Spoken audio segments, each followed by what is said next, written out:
Estimados colegas, tengan todos ustedes muy buenas noches. Les saluda el doctor Enrique Ruiz Mori.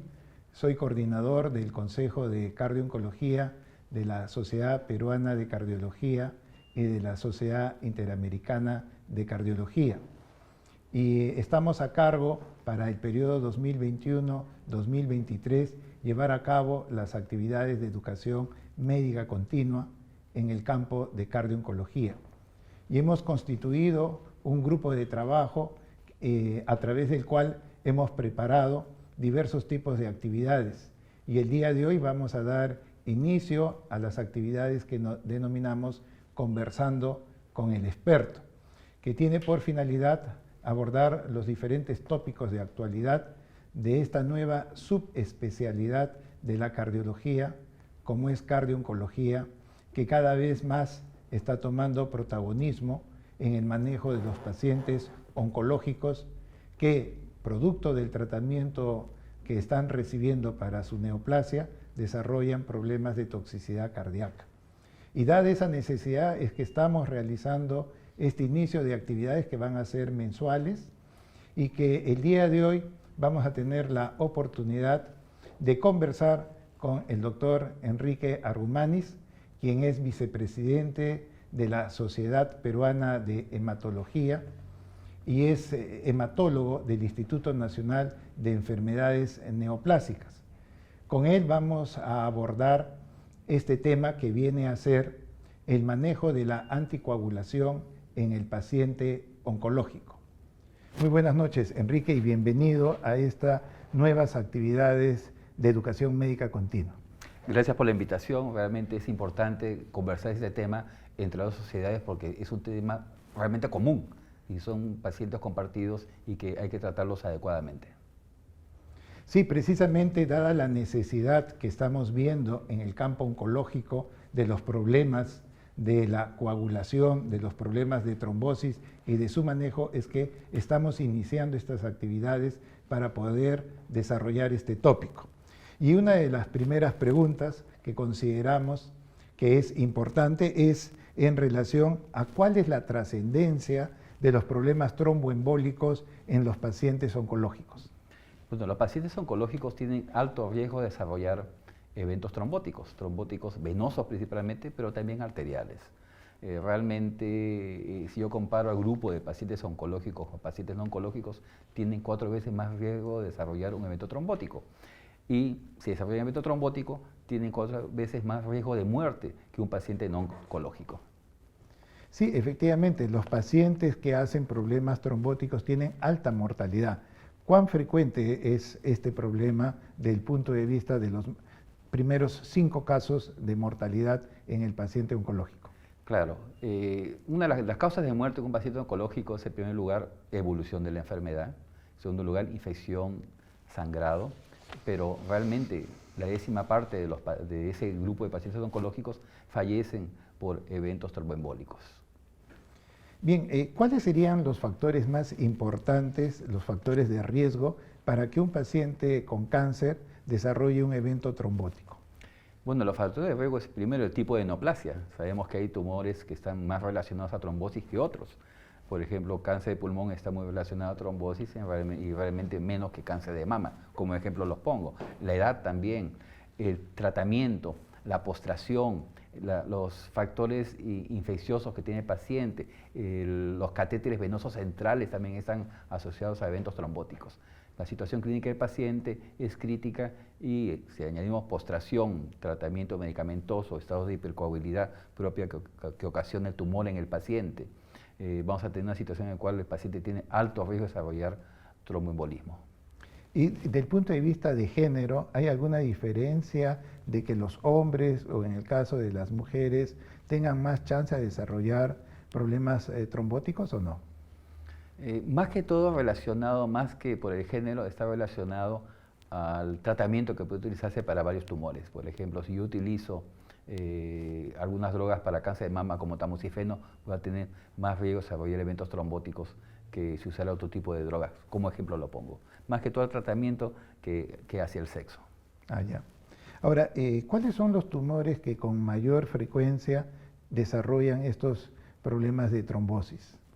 Bueno, los datos epidemiológicos de revisión de trombosis asociado a neoplasia indica que las primeras 3 causas son los tumores de origen hematológico, es pulmón y gastrointestinales, especialmente tumores sólidos tipo de páncreas, son los más asociados. Con menos frecuencia, tumores cerebrales, tumores renales y neoplasias de mama. Ahora, en relación al tumor de páncreas, ¿qué condiciones hace de que este tumor sea uno de los que más problemas trombóticos da? La situación de la neoplasia de páncreas, que ha sido muy bien estudiada hace muchos años, es que hay liberación de factor tisular, o sea, micropartículas tumorales, en otras palabras, ¿no?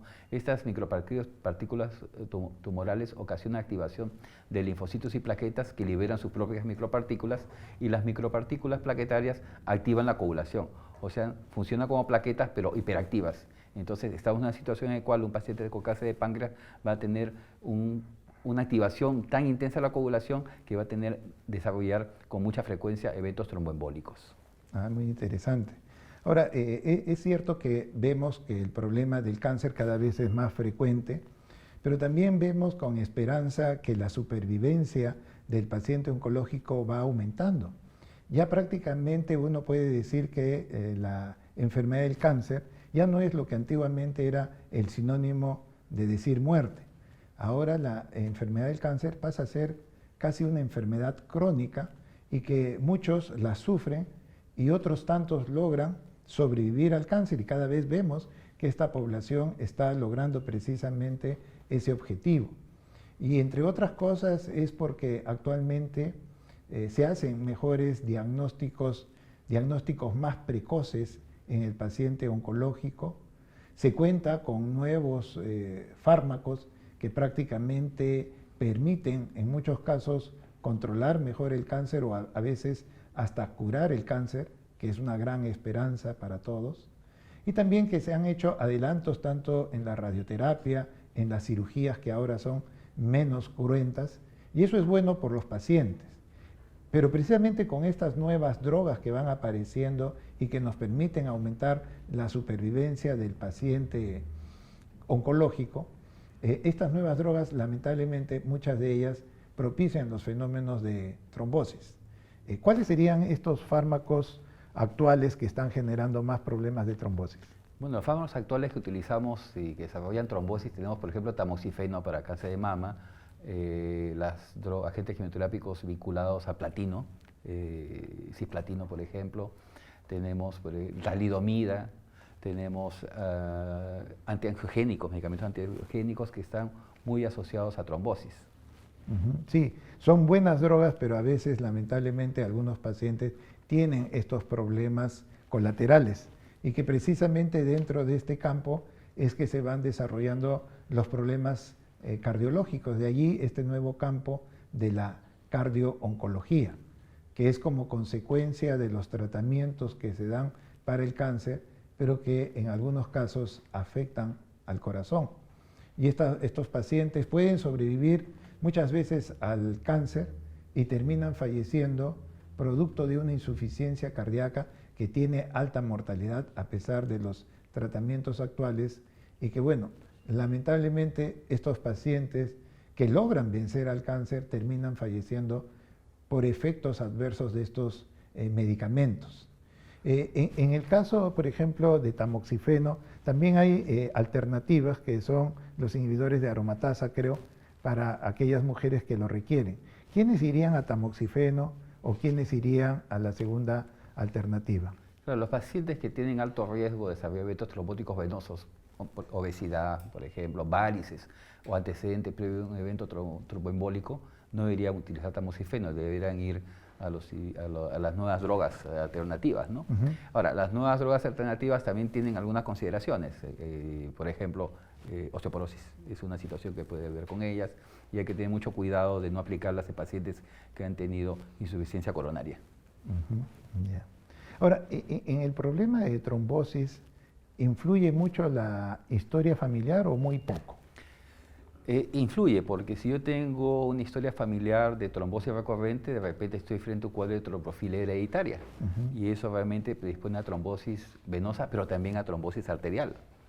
Entonces hay pacientes, por ejemplo, de ascendencia europea que tienen hasta 2 o 3 marcadores de trombofilia hereditaria. Por decirlo simplemente, puede tener fasciocito Leiden, pueden tener déficit de proteína C, puede tener lipoproteína A, puede tener hiperhomocistinemia. Entonces eso o genera protrombina anormal y pueden tener una suma de riesgos para desarrollar eventos tromboembólicos venosos y también arteriales. Sí, porque también, si bien más hablamos de trombosis venosa, que es quizás lo más frecuente, también existe el problema de las trombosis arteriales, incluso que tienen también alta mortalidad en los pacientes con cáncer, ¿no? Sí, usualmente los pacientes con cáncer tienen grandes estudios que indican que hay alto riesgo de trombosis venosa, data muy grande, pero de la trombosis arterial hay poca data. Lo que se sabe y se ha descubierto en los estudios amplios escandinavos es que realmente un paciente con cáncer tiene casi el doble de riesgo de desarrollo de evento trombótico arterial comparado con la población no oncológica. Entonces, está presente, hay que realmente estar al tanto de que puede desarrollar un paciente una complicación y siempre hay que buscar factores asociados y uno de ellos es la trombofilia, por ejemplo, síndrome antifosfolípido, homocistinemia más cáncer, puede tener probablemente eventos trombóticos incluso recurrentes, arteriales. Sí, es un campo, como digo, que también, y lo estás mencionando bien, Enrique, es que es poco estudiado, pero sin embargo ya tenemos pacientes que empiezan a tener problemas de trombosis arterial y que poco se ha desarrollado en este campo, ¿no? Por eso es importante abordar. Y precisamente estamos tratando de cubrir tanto los problemas arteriales como venosos, y más bien invito a los asistentes que a través del chat nos puedan enviar sus preguntas para irlas presentando a lo largo de esta exposición. Otro punto que es importante y que nosotros vemos en el instituto es los pacientes oncológicos que van a cirugía.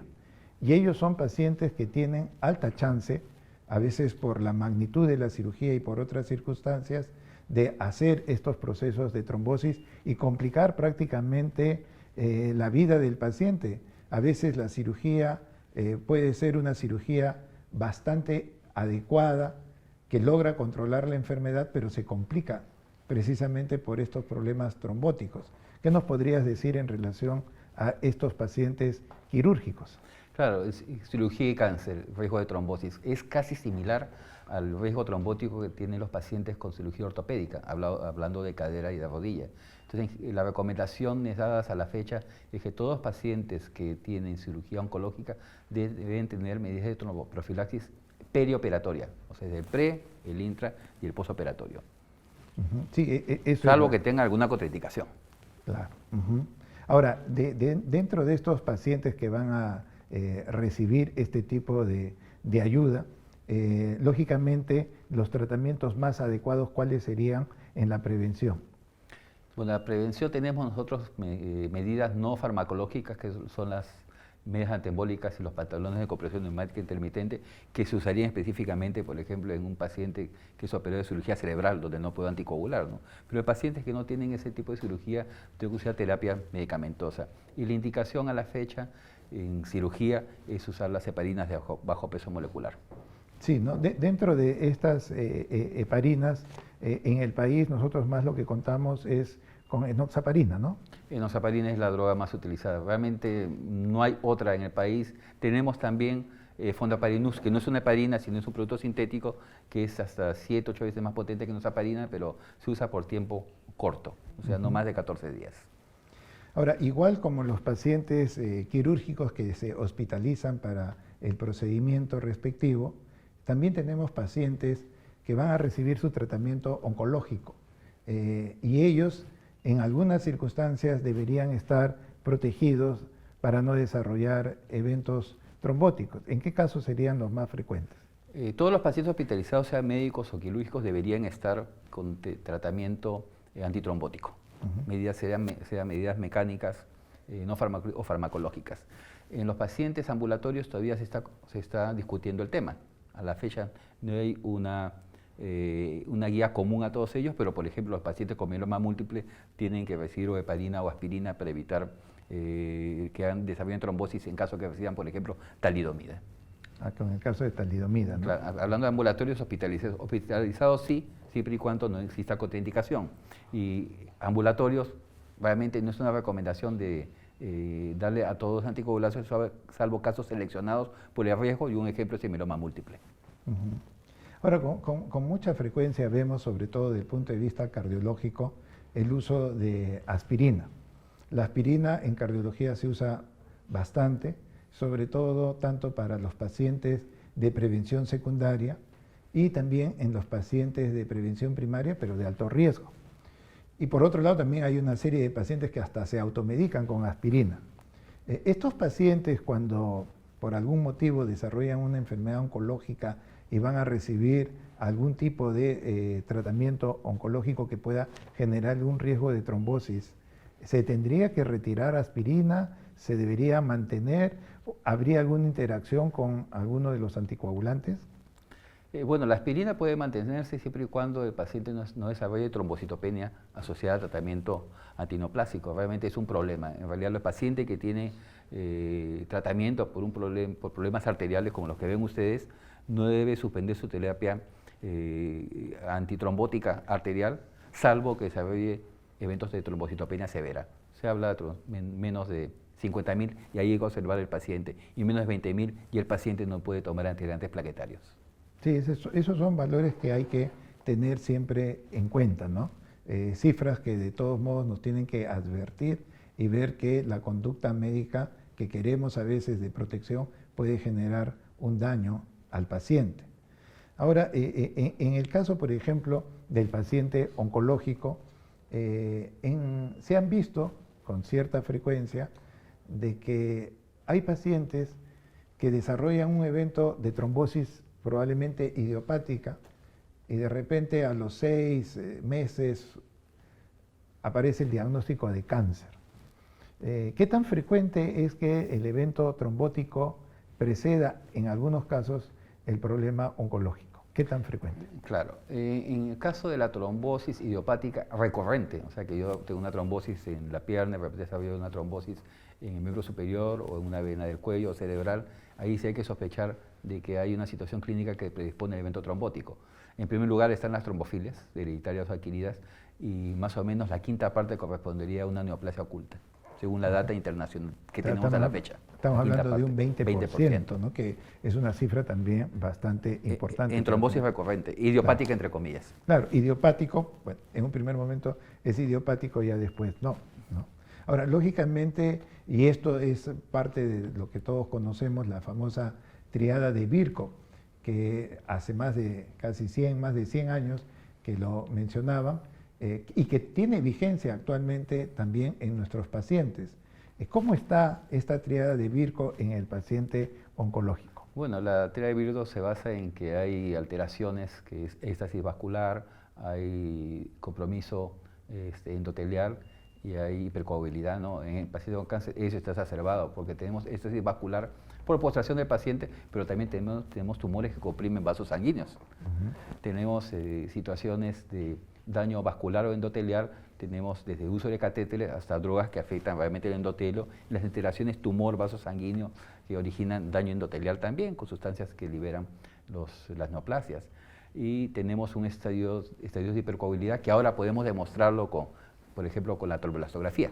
Antes no podías demostrar que el paciente sea hipercoagulable con cáncer, ¿no? Y un ejemplo corto, ¿no? Muchos pacientes con cáncer asisten a la consulta preoperatoria y tienen las pruebas de coagulación prolongadas, algo de tipo de protrombina y de tipo de tromboplastina parcial, y están prolongadas, pero uno desarrolla una prueba que se llama tromboelastografía y de repente el paciente está hipercoagulable. Entonces, lo que me dice el laboratorio es diferente a lo que me dice la tromboelastografía. Antes perdíamos tiempo en tratar de preparar al paciente para que sea operado. Actualmente, con la tromboelastografía demostramos que está hipercoagulable, el paciente puede ser operado, no requiere soporte de plasma y no perdemos tiempo en tratarlo. No hay demora en su tratamiento quirúrgico. ¿Y esta tromboelastografía se cuenta en el instituto, pero también en otros sitios o hay ciertas restricciones? Lo que pasa es que la tromboelastografía es una técnica que fue utilizada para cirugía cardiovascular y para trasplante hepático eminentemente, ¿no? Actualmente se ha ampliado el uso para otras áreas. Por ejemplo, hemofílico se utiliza, pero en el instituto lo utilizamos en pacientes que tienen indicación quirúrgica y que tienen pruebas de coagulación anormales y que antes obligaba a que se demore la cirugía y se transfunda plasma de forma innecesaria, ahora demostramos que el estudio, que es muy rápido, porque en media hora tenemos el resultado, que se utiliza sangre total, se demuestra que el paciente está hipercoagulable y por lo tanto no tiene riesgo de sangrado. Y lo que hemos visto en el transcurso del tiempo es que nos da mucha facilidad para ventajas al paciente para que sea operado con rapidez y no pierda el momento operatorio y no transfundamos plasma de manera innecesaria para tratar de corregir, entre comillas, esas pruebas de coagulación anormales. Por lo tanto, es un examen bastante importante y de mucha utilidad, pero ¿es muy costoso? No es costoso porque si yo sumo lo que me cuesta un estudio trombocitográfico con lo que me cuesta tener plasma para transfundir al paciente y lo que me cuesta los días de demora para la operación, o sea, realmente es un ahorro para el manejo del paciente y un ahorro institucional, porque la cama la puedo mover con mayor facilidad porque me quiero atender más pacientes con menos estancia hospitalaria. Y esta información solamente es en el paciente con cáncer, prácticamente serviría para otros también, otros fines. Claro, en realidad nosotros como instituto no realizamos cirugía de trasplante hepático ni cirugía cardiovascular, pero en los pacientes con cáncer es útil. Realmente permite seguimiento, por ejemplo, fotografía en sangrado masivo, pérdida de sangrado agudo masivo con shock trauma, por ejemplo, o los accidentes intraoperatorios donde el paciente es intervenido en una cirugía programada y de repente al extraer el tumor tenemos una lesión de grandes vasos y el paciente tiene un sangrado masivo, que actualmente corresponde a más de 4 unidades de glóbulos rojos en una hora. Entonces, el estudio trombocitográfico me permite dirigir el soporte transfusional que va a requerir el paciente. Se ve que tiene bastante importancia. Ahora, ya que estamos hablando de estos exámenes, ¿hay algunos biomarcadores que podríamos nosotros tener en cuenta para los pacientes que están en riesgo para desarrollar un problema de tromboembolia? Sí, bueno, hay demostrar que hay activación de la coagulación. Por ejemplo, el dímero D es el más clásicamente usado, es un marcador que me indica que la coagulación está acelerada y si yo tengo, por ejemplo, un paciente, un ejemplo práctico, tengo un paciente con trombosis venosa, lo anticoagulo 6 meses y si continúa con dímero D elevado y le suspendo yo la anticoagulación, voy a tener alto riesgo de trombosis que si lo comparo con los pacientes que a los 6 meses de anticoagulación tienen el dímero D en rangos normales. El dímero D es un marcador sensible de riesgo de retrombosis, por ejemplo, un paciente que ya concluyó su tratamiento anticoagulante de 6 meses, como ejemplo. Ahora, ¿un dímero D negativo da seguridad o no? Nos permite definir que el paciente tiene menos riesgo de desarrollar eventos trombóticos venosos de postoperatorio, pero son otros factores los que también pueden hacer que en el postoperatorio el paciente desarrolle eventos trombóticos, por ejemplo, daños tisulares. O sea, el paciente puede entrar a la sala de operaciones con un dímero D normal, pero en el postoperatorio puede estar elevado y ya constituye un factor de riesgo de trombosis. Por eso, en pacientes con cáncer, la tromboprofilaxis es necesaria en pacientes quirúrgicos. Ya, claro, eso sí es lo que uno es una regla. Eso es lo que hay que tener siempre presente, ¿no? Ahora, dentro del tratamiento que nosotros hemos desarrollado por años, nosotros hemos estado usando siempre warfarina. En cardiología, en los pacientes con fibrilación auricular, por ejemplo, el fármaco que nos ha ayudado y nos ha acompañado por más de 50 años ha sido la warfarina. Pero el paciente oncológico es un paciente tan especial, tan frágil, también que utiliza una serie de fármacos, tanto para la parte oncológica como para la parte coadyuvante, y que puede generar también una serie de interacciones, pero sin embargo, la warfarina siempre se ha estado usando porque era la que teníamos. En estos pacientes actualmente oncológicos, ¿qué tan seguro es usar warfarina? Bueno, la droga de elección para un paciente oncológico no debería ser warfarina.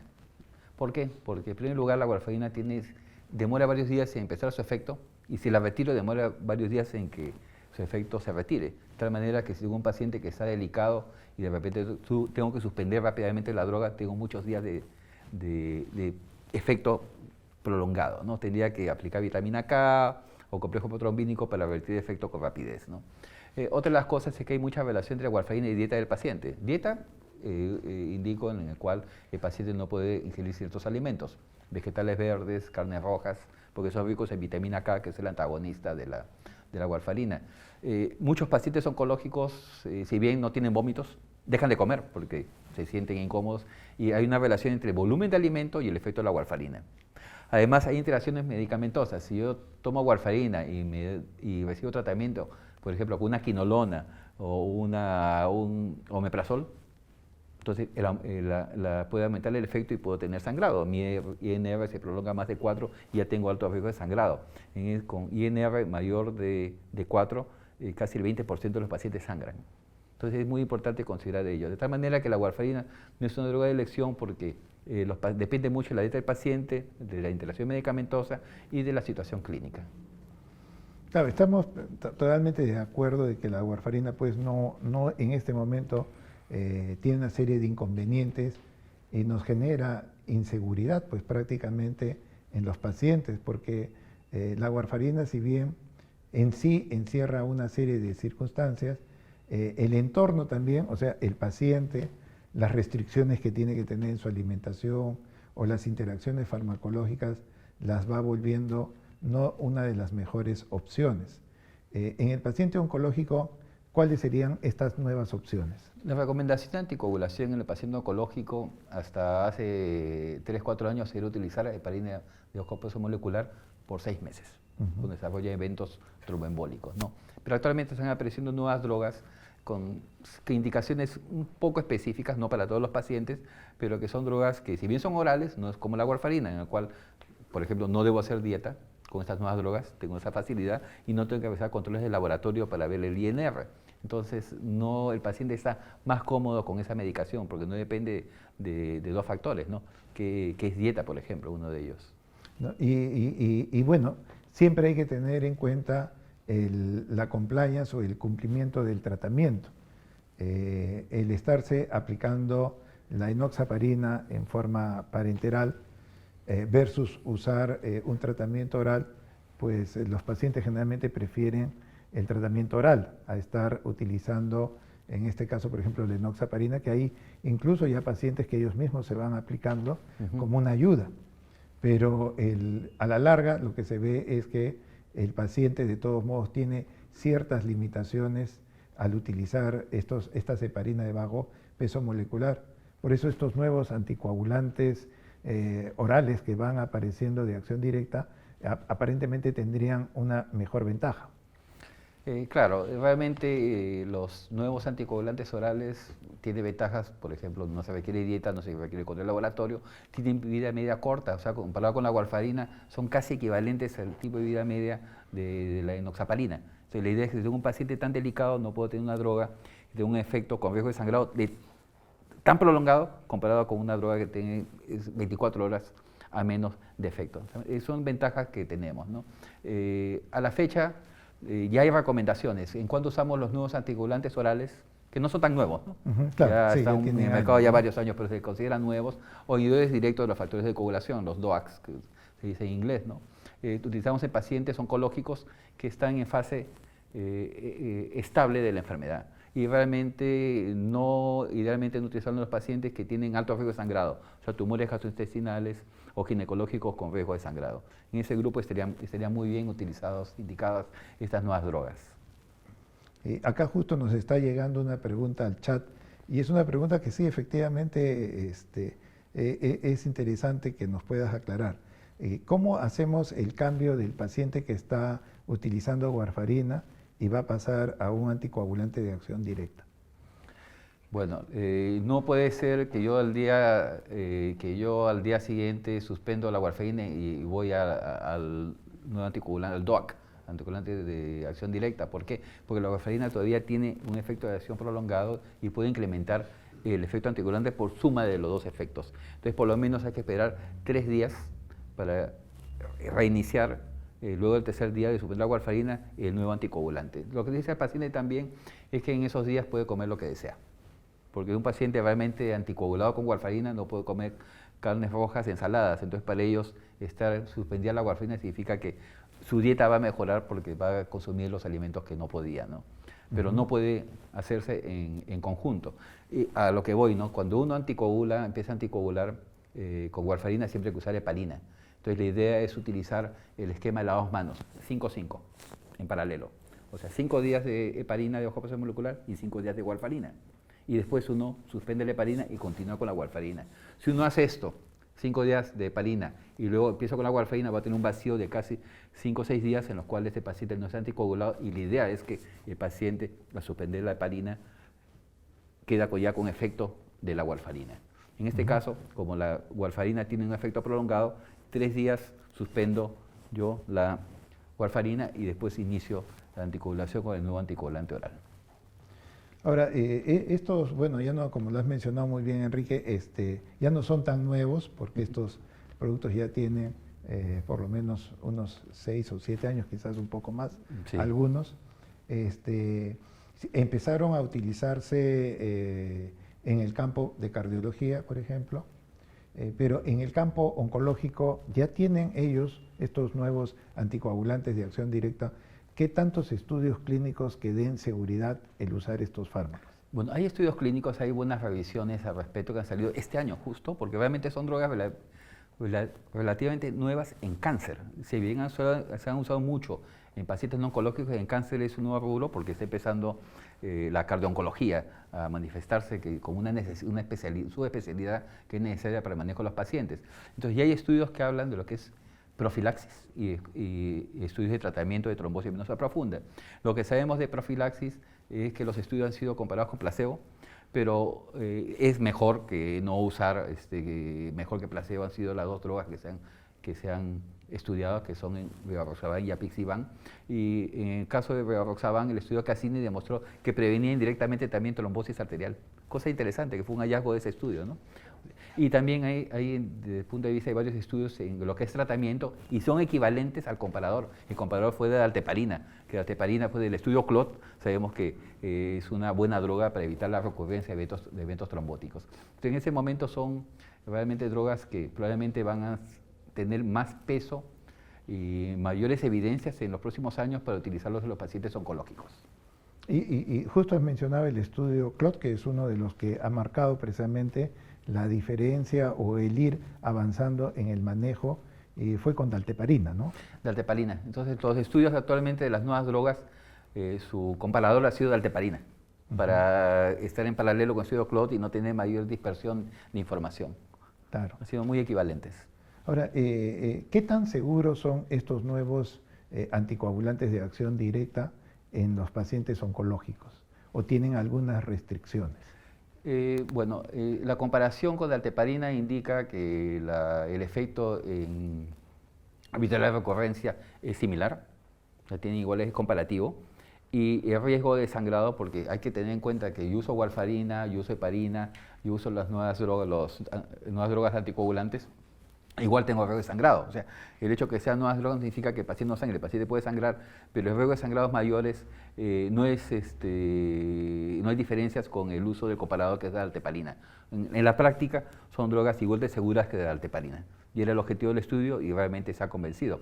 De acuerdo a esta información que tenemos, probablemente van a ser incluidas con mayor peso en las próximas guías y recomendaciones para anticoagular a los pacientes con cáncer. Sí, este nuevo campo de los nuevos estudios clínicos de fase 3 que se han desarrollado y que están dando la seguridad del uso de estos nuevos anticoagulantes de acción directa, ofrece una seguridad tanto al médico como al paciente. Y eso lo vamos a desarrollar en la segunda parte de esta presentación.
Estimados colegas, estamos esta noche conversando con el doctor Enrique Argumanis, quien es nuestro invitado de esta primera reunión de Conversando con el Experto, y estamos abordando el tema de anticoagulación en el paciente oncológico.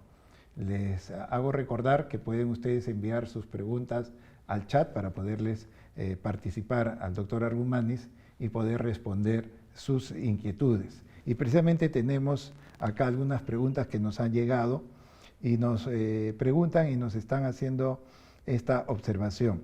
En relación a un paciente que está anticoagulado con warfarina y tiene que ser intervenido quirúrgicamente, ¿qué consideraciones o recomendaciones deberíamos tener? Bueno, la idea es, el escenario 1 sería suspender la warfarina 7 días antes de la cirugía y realizar un control de tipo de trombina un día antes de la cirugía. Si el INR es menor de 1.3, puede ser operado. Si yo requiero que sea más rápida la operación, puedo yo aplicar vitamina K. Con eso voy a resolver endovenoso, 2 gramos en cinesalina, y voy a tener 2 miligramos en cinesalina, y voy a tener una resolución de la alteración de la prueba de coagulación en el lapso de 24 horas. Si yo requiero que el paciente, porque tiene un sangrado, por ejemplo, intracraneal que puede evolucionar muy rápido, se opere de inmediato, le aplico complejo protrombínico. Más o menos 20 a 30 unidades por kilo de peso, y con eso resuelvo en 15 minutos la alteración de la hemostasia.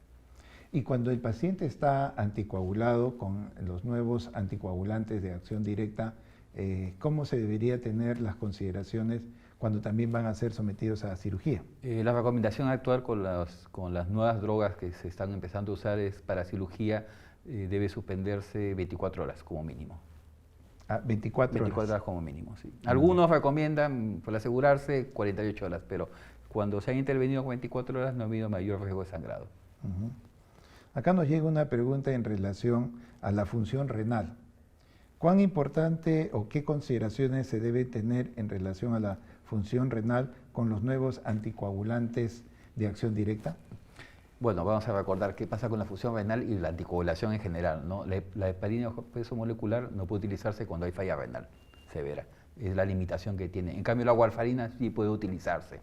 Los nuevos anticoagulantes orales, o los DOACs, algunos de ellos tienen excreción renal intensa. 2 de ellos, Apixaban y Dabigatran, tienen intensa excreción renal, por lo tanto hay que tener mucho cuidado con ellos. Rivaroxaban es el que tiene dual metabolismo renal y hepático, por lo tanto me puede dar un poco más de margen para manejar a un paciente que tiene compromiso renal. Ahora, como esto es novedoso, digamos, las nuevas guías que van cambiando, precisamente en estos estudios clínicos de fase 3 que se realizaron, en estos estudios, en lo que se refiere a la seguridad, sobre todo a los sangrados mayores, ¿qué nos podrías mencionar, Enrique? Bueno, hay metanálisis que reúnen los 4 grandes estudios que son Carballo, Select, Okuzaki y el Adams BTE, ¿no? Todos ellos en el metanálisis indican que realmente no hay mayores diferencias en los sangrados que usando dalteparina, pero hacen la observación que los pacientes que tienen tumores gastrointestinales y ginecológicos tienen alto riesgo de sangrado. Siempre la observación, pero igual los pacientes sangran igual con dalteparina que con los nuevos anticoagulantes orales. De tal manera que el metaanálisis que compara los 4 estudios indica que realmente no hay desventaja en usar estas nuevas drogas comparando con dalteparina. Ahora, una situación especial son los pacientes que tienen tumores cerebrales y tienen que estar bajo ciertas condiciones anticoagulados. Son situaciones especiales. ¿Qué recomendaciones se tendrían que hacer en ellos? Bueno, los tumores cerebrales pues tienen el riesgo que pueden sangrar, ¿no? Y si uno anticoagula puede haber sangrado, de tal manera que recomendar anticoagulación a un paciente con tumor cerebral es una situación muy difícil, que habría que poner riesgo-beneficio. Realmente tendría que darse tratamientos singularizados. No se puede dar, y creo que a la fecha no hay recomendaciones generales para los pacientes con tumores cerebrales. Lo que sí sabemos es que en el postoperatorio no pueden ser anticoagulados, hasta después de una semana de la cirugía. ¿Y en el instituto de nosotros, en el INEN, hacen alguna consideración en especial en estos pacientes? Bueno, lo que se considera que esos pacientes de neurocirugía oncológica, deben tener un postoperatorio en el cual deben usar medidas compresivas y pantalones de compresión neumática para que no desarrollen eventos trombóticos venosos en el postoperatorio, porque en realidad esos pacientes van a estar sumamente postrados, a diferencia de otros pacientes que sí pueden mover las piernas por el tipo de cirugía y el compromiso del sistema nervioso central. Y así como hay estos estudios de fase 3, hay también estudios que se habla del mundo real. ¿Cuáles son tus comentarios en relación a estos estudios, ¿no? Lo que pasa es que cuando uno maneja pacientes, el protocolo los pacientes tienen mucho seguimiento, mucha recomendación y todo un equipo profesional que está detrás de ellos para asegurarse que el paciente tenga especialmente adherencia a la droga y vigilar si hay complicaciones.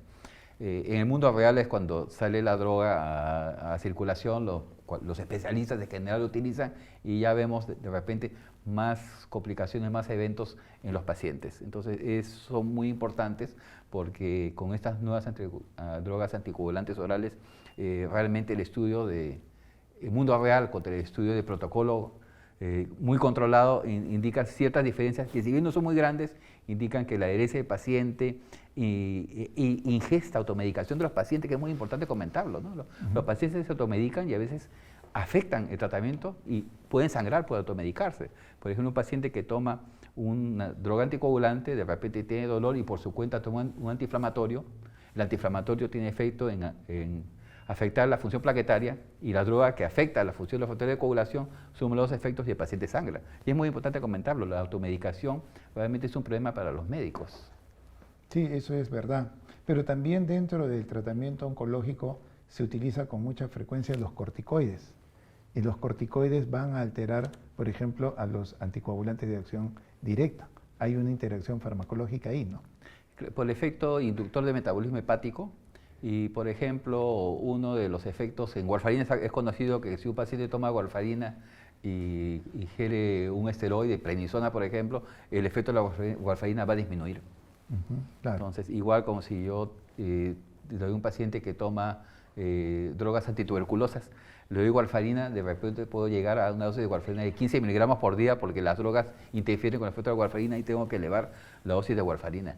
Son situaciones muy interesantes, porque yo retiro las drogas antituberculosas y el INR se me puede prolongar y el paciente puede sangrar. Entonces tengo que retirar las drogas antituberculosas y bajar la dosis de warfarina. Y el paciente, al final el paciente llega a la dosis estándar de los pacientes en general. Ahora, hay una serie de drogas, los inhibidores de tirosina quinasa, que los oncólogos lo manejan bastante bien. Es un grupo interesante y bastante sencillo, porque si bien estas drogas se están utilizando cada vez más, son drogas que, entre otras cosas, tienen un efecto antiangiogénico. Es cierto que los tumores sólidos, para poder desarrollarse, necesitan vascularización, y precisamente estos inhibidores de la tirosina quinasa, entre otras cosas, son antiangiogénicas, lo cual va a hacer que disminuya el tumor, porque al no tener vascularización el tumor se reduce y lógicamente el manejo incluso es bastante mejor. Pero sí nos genera un problema desde el punto de vista cardiológico. Los inhibidores de tirosina quinasa, muchos de ellos, felizmente no todos, generan problemas de hipertensión arterial y tenemos que manejarlo bajo ciertas condiciones. No son cualquier tipo de paciente hipertenso. Pero a lo que voy es este grupo de inhibidores de tirosina quinasa que son bastante interesantes. Por ejemplo, tienen interacción en relación a los nuevos anticoagulantes orales de acción directa, ¿no? Tienen un efecto sobre su metabolismo. Sí, es cierto. Cuando se presentaron estas nuevas drogas se decía que no había muchas interacciones. Lo que se sabe actualmente es que sí hay interacciones y realmente estos inhibidores de la tirosina quinasa pueden afectar el metabolismo de los nuevos anticoagulantes orales. Hay que tenerlo en cuenta, ¿no? Lo que decía es interesante, ¿no? Realmente el factor tisular lo que hace es favorece la angiogénesis y el tumor se expande a través de la angiogénesis, sí. De manera del efecto de las drogas. Y esto está demostrado en tumores sólidos, ¿no? Especialmente intraabdominales. Sí, acá nos llega esta pregunta en relación a qué es lo que van diciendo las nuevas guías en relación al uso de estos nuevos anticoagulantes orales, tanto la guía americana o la guía europea, en el uso de estos nuevos anticoagulantes de acción directa.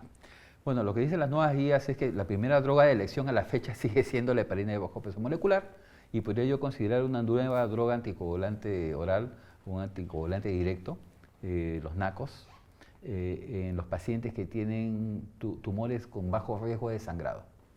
Realmente es la indicación. Si el paciente tiene un tumor con bajo riesgo de sangrado, puede usar como alternativa los DOACs o NACOS, ¿no? ¿Eso es un consenso tanto del americano como del europeo? Sí, es común a ambos. Ajá. Pero siempre el de preferencia sigue siendo el heparina de bajo peso molecular. Es la primera indicación en los pacientes que tienen trombosis asociada a cáncer.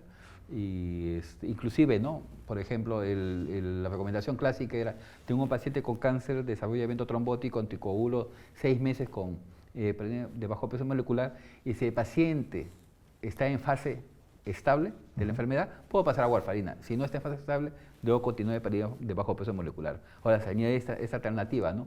O sea, puedo empezar yo anticoagular con heparina o con un DOAC, ¿ya? Pero siempre tener mucho cuidado de evitar usarlo en los pacientes que tienen tumores con riesgo de sangrado. Acá nos están haciendo esta pregunta en relación al score del CHAS-VAS en los pacientes oncológicos. ¿Tendrían utilidad? CHAS-VAS, bueno, yo si bien esa parte no la conozco mucho, CHAS-VAS creo que es fibrilación. Para fibrilación auricular en los pacientes, pero el CHAS-VAS no ha sido hecho para pacientes oncológicos. Sí, no hay información muy clara. Creo que a la fecha ese estudio es algo un poco contradictorio. No hay mucha data al respecto. Sí, lo que sucede es que si bien nosotros usamos el CHAS-VAS para fibrilación en el paciente no oncológico, lo que estamos viendo es que una de las arritmias que se ven con mucha frecuencia en el paciente oncológico es precisamente la fibrilación auricular. Y entonces tenemos el problema de que estos pacientes oncológicos empiezan a desarrollar fibrilación auricular, y precisamente para la anticoagulación nosotros usamos el CHAS-VAS, que no considera en ningún momento problema oncológico. Y no tenemos, lamentablemente, un score todavía que se valide. Y tratamos de utilizar el CHAS-VAS sabiendo pues que tiene algunos inconvenientes.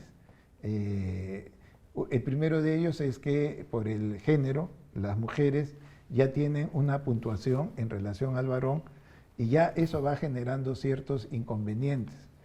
Sí, el CHAS-VAS no es el mejor score, pero es el que tenemos, y que en el campo oncológico, lamentablemente, al no tener otra alternativa, tenemos que utilizarlo, ¿no? Teniendo también ciertos inconvenientes. Más bien en el caso de oncología, el corana sí se utiliza. El corama es el clásico. Hay otras variables, pero realmente que más se utiliza y más sólido es el corama. Claro. Realmente por riesgo de trombosis, ¿no? Ajá. Pero en el corama, por ejemplo, no consideran el tipo de fármaco que se va a usar oncológico en ellos, ¿no? Tampoco marcadores serológicos. Claro, no considera. Entonces hay variables, pero realmente es más utilizado el más sólido.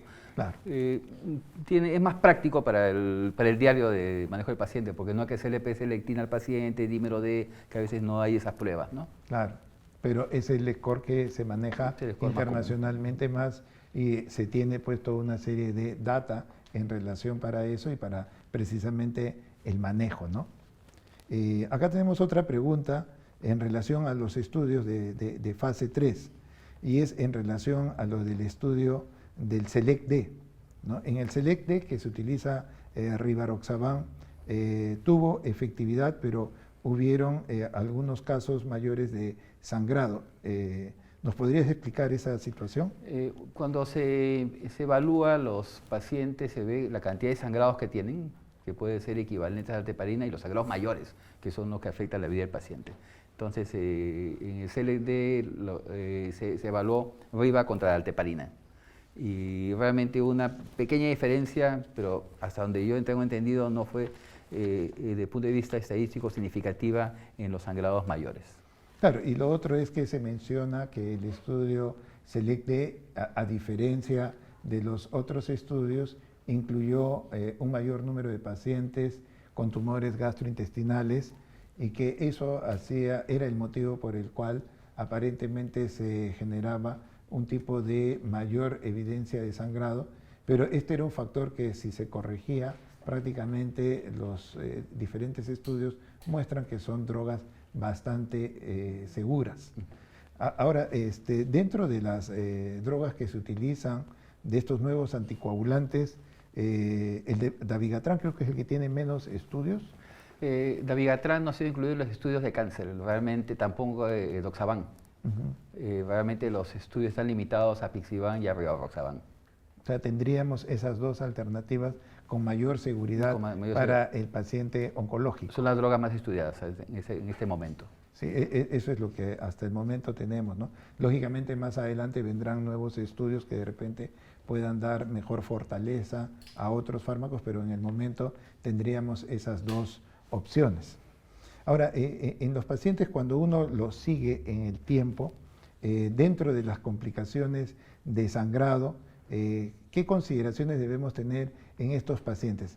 ¿Hay que hacerle algún tipo de recomendación a estos pacientes que están con los nuevos anticoagulantes orales y que tienen cáncer?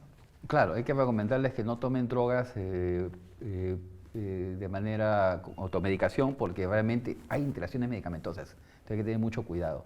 Si bien son drogas aparentemente para el paciente más seguras, más cómodas, porque no hay dieta, no hay control de laboratorio, tienen que tener mucho cuidado, por ejemplo, con la caída de plaquetas, que es un problema grande, ¿no? Hay que saber en qué momento hay que suspender las drogas si hay trombocitopenia, y indicarles que sí hay interacciones medicamentosas y que tienen que tener mucho cuidado. Por ejemplo, lo que yo siempre le digo, ¿no? Tengan mucho cuidado con los analgésicos, usen analgésicos puros, no usen AINES como analgésicos porque tenemos ahí problemas de sangrado.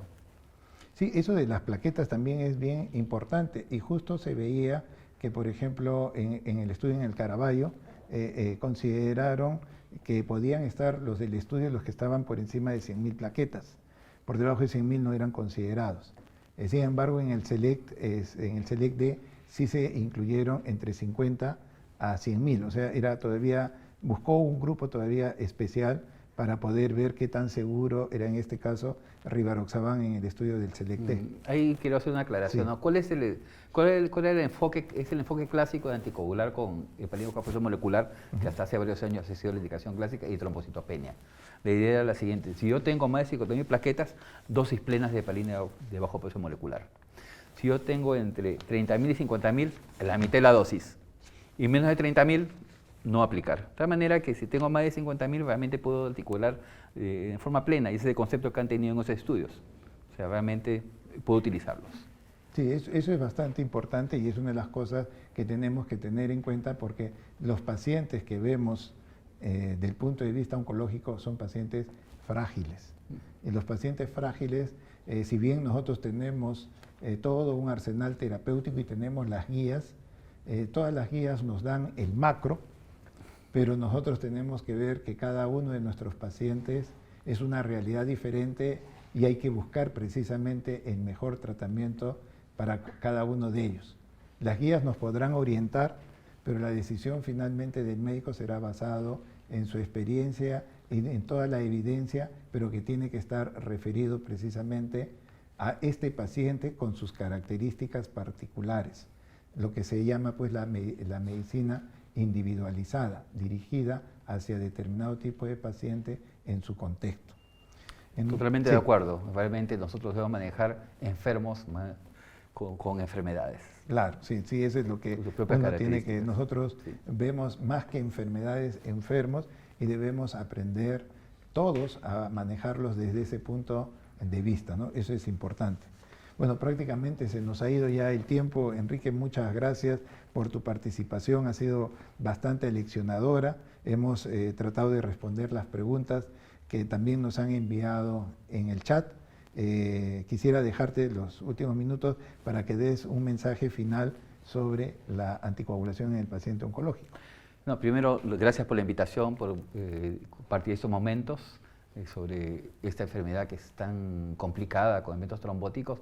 Solamente recomendar a los médicos que no tengan miedo de anticoagular, que la tromboprofilaxis es necesaria para los pacientes oncológicos y probablemente en el transcurso de unos años va a ampliarse hasta el manejo de los pacientes ambulatorios.